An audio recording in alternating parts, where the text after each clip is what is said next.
The idea is that I want to talk a little bit about where we've been the last few years, where are we today, and where are we going to be, which is a bit of a crystal ball prediction, I guess. So some quick stuff about me.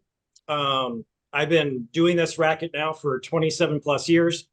I've written the Minnesota Headhunter blog since like 2006, although I haven't written anything smart on it in a couple of years.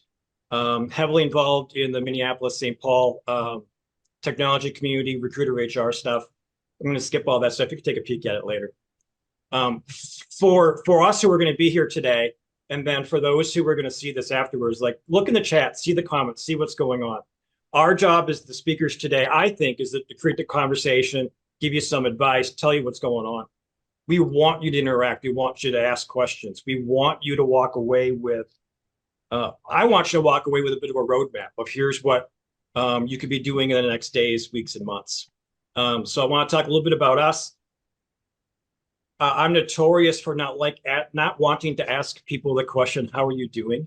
Because I think we give that generic bullshit answer of, sky's blue and everything's great and so on and so on. I tend to ask the question about like, how are we really doing? And then sometimes you got to be a little ready for what you might be hearing, particularly for those of us in our space over the last few years. I'm not going to be able to see it because I don't have the chat on. But in the chat, what would your emoji be? Now, I grant that if I'm asking you this right now on this Monday morning, depending on where you are in the globe, your emoji today might be different than last week. Maybe you accepted an offer last week. Maybe you got let go last week. Maybe you're currently at an understaffed place. Maybe you're currently working your tail off in recruiting. But what would your emoji be? And if you can't find the right emoji, just write poop emoji or like the brain explosion one. I think that's been me a lot over the last 15 months. And I'm going to talk a little bit about that as I get further into this. I also want us to think about, we've all been a little bit messy, I think, as humans, as individuals. And I think that sometimes we forget that when it comes to our candidates, right? We do not have perfect employers. We do not have perfect CEOs. We do not have perfect hiring managers. Certainly, we have not been perfect recruiters, sourcers, talent acquisition leaders. And we need to remind ourselves that our candidates aren't perfect either. And so for the things that we have been dealing with in our personal lives, sometimes we've been a bit messy, that we need to give candidates the latitude to be a little bit messy too. For sure, one of the things that going forward, right, we need to be more uncomfortable being uncomfortable. I think that for a long time, talent acquisition has, I don't think we've changed much. And it pretty much has been the same. Like, okay, sure, when I started in 1997, I had index cards, file folders, Post-it notes, still do. And, now we have these awesome systems, and you got LinkedIn and Indeed, and you got HireEasy, and you've got tools, and you've got Chrome extensions. But the job hasn't changed a whole lot. I think it's coming. It's already here. Things are going to change. And I think some of us on this call, some of us in this space are really reluctant to go through some of this change. I think that we need to remember how this has felt. Going back to the candidate experience, for those of you who are doing the job search or have been doing a job search, or unfortunately will be, don't forget 2 or 4 years down the road what it was like. So it seems to me when we had the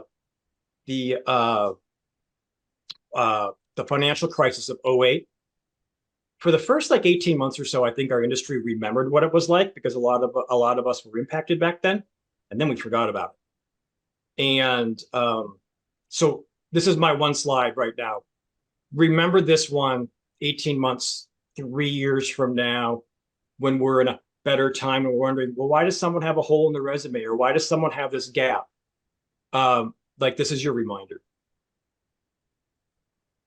We need to always be ready for what's going on. I still have friends today who are in our space who don't have a resume ready. I think that you need to have this ready all the time. And I think that, again, the financial crisis of 2008 taught us this. COVID during 2020 should have taught us this. 2021 should have taught us this in the other way, right? That we need to be ready for also the good times and the craziness that's about to happen. Never again do I want to hear someone who's in our world say that their network isn't ready, that they haven't been attending events, that their resume isn't updated, that LinkedIn isn't current, and they don't have their break book ready. Never again. If anything, the last few years have taught us this, both in a good way and a bad way, that we need to be ready.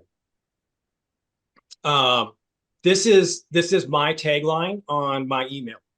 I don't do New Year's resolutions. Usually I do small words or phrases. This is a constant reminder to me that there have been things over the last few years, some of them go back pre-COVID, things that I wanted to do, things I wanted to start that I didn't. And it's to this point now for me that like just go. Shannon, again, I can't see the chat. We haven't had an F-bomb yet. I'm notorious for this. A few weeks ago, on our in one of our recruiter therapy sessions, I think my phrase was just fucking go. I think we all just need to start going. So I am one of those people who gives really awesome advice that I don't take. And so thankfully, I've been taking my own advice. So over the last few weeks, I have now, I've been known as Minnesota Headhunter. That's the LLC. That's been the business name since 2012. This is the last time you'll ever see Minnesota Headhunter on the slide deck because the new companies launch hiring on April 26th. And again, on June 6th here in Minneapolis, we're going to have Minnesota Talent Leaders events. It's a spring series. The first one is for recruiters and sourcers. The second one is for the leaders of those groups. Finally, after I think 5 years now, going to start doing my Substack email newsletter. I'm just going to call it Recruiter Life. And finally, I'm working on my abs. I say all that for this is like, it's just time. All the things we've been thinking about, all the things we've been wanting to do. And so this is the other thing that's been in my brain is the best time to plant a tree was 20 years ago. Second best time is now. Oh, just so someone knows, I can hear someone else also talking. Not that it matters, but I thought someone was asking a question. So let's talk about our role. I want to go back in time. January 6th of 2020, if you remember that, or what we would call the good old days. Right? This was before we knew what a COVID was, most of us. We were starting January, this is the first Monday of that week. And if you remember, we were talking about the war for talent, spikes in salaries. We couldn't find who we were looking for. We were busy, even though GDP was going to slow down for 2020. We were still expecting a pretty busy year. First Monday of 2021, we were literally and figuratively in a COVID winter. Then the first Monday, January of 2022, we were in the Great Resignation.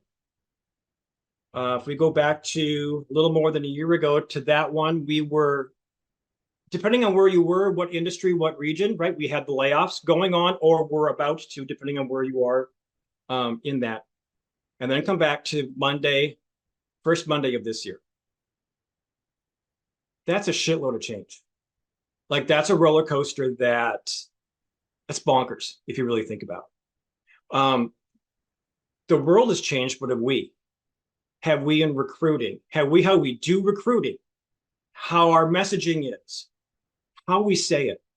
Right? Like I think about, and not to be political, but the politics of the last 5 to 10 years, COVID, I am in the city where George Floyd was killed.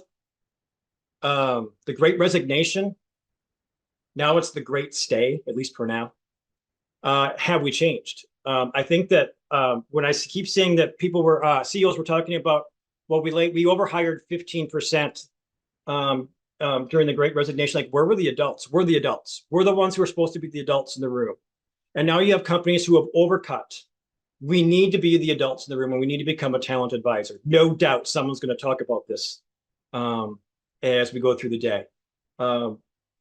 Just being a sourcer, just being a recruiter, just being a talent leader, it's not enough. We need to be an advisor now. We need to start flexing our muscles. I want to talk about what I think is next. I've had some pushback on this. I believe that there is a Great Resignation, the sequel, coming to an employer near you. I don't know when this happens because I'm still waiting for the recession to happen. That's been predicted now for 18 months. So don't try to pin me down on a date or a month or a quarter. Every ingredient that went into the Great Resignation still exists today, if not more profound. It's just that everybody's a bit cautious and concerned and quiet. And I think like most sequels, right? Most of them aren't any good. That's not true. Most of them are not as good as the first one, except for like Top Gun, right? Second Top Gun, better than the first one. Uh, this one's not going to be as much as the first one was. But in any normal economic recovery, this one will be more than, right? We have had people who are not looking for jobs. We have had companies who actually aren't trying to lay off because it looks bad, karma, loyalty to their employees. We have folks who haven't looked for, I mean, there's all of the ingredients are the same. And so, again, it's not going to be as crazy as 2021, but I think when this rubber band snaps, and so the question is, are we ready for this?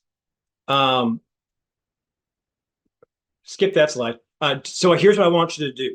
If you're in a role right now, or when you get into your new role, do a fire drill, audit recruiting, like beginning to end. Put it on a whiteboard, every step from beginning to end, from sourcing to their first day, and go further with onboarding if you want to. We audit financial systems, we audit accounting systems, we rarely audit recruiting systems.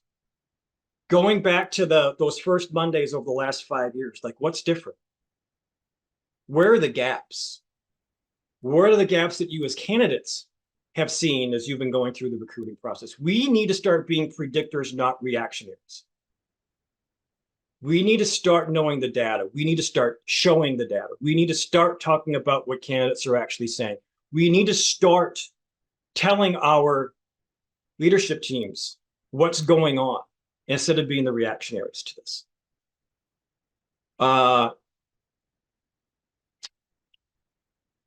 I am over caffeinated, and I've got about 15 things running through my head. And thankfully, I've got if you keep looking at me, I'm looking down at my clock down here to make sure that I'll go on my time. One of the things I want to encourage you all to do is whether you can listen to us every other Thursday, because I think this next Thursday is our next one, is to check out our recruiter therapy sessions. I jumped in on the first one back in October, because if there was anyone who needed some recruiter therapy, it was me then.